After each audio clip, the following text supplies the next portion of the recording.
nature of fear goes something like this. All people are afraid. Being afraid is a very normal, healthy thing. If an individual were not afraid, I would have to send them to a psychiatrist to find out what was wrong. Nature gave us fear in order to survive. And of course, fear is our best friend. Without fear, we would all die. We'd do something foolish or stupid, which would cause our death or being crippled. Fear is something which has to be controlled. I always compare it to fire. Fear, like fire, must be controlled. And once it gets out of control, like fire, it can destroy everything around you. Not only the individual, but everything around you.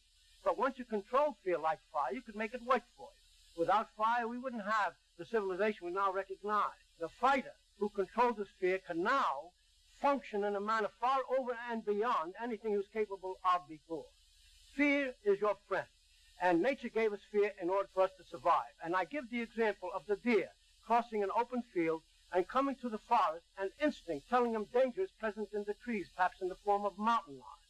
At that moment, the adrenal gland injects adrenaline into the bloodstream, the heart beats faster, enabling the deer to perform an extraordinary feat of agility, sufficient to get out of the immediate danger. Now, we, as human beings, in my opinion, retain these qualities, though they're somewhat dormant because we live in a civilized atmosphere. But nevertheless, faced with a situation that intuition tells us danger is present, these natural assets that nature gave us to survive come to the surface.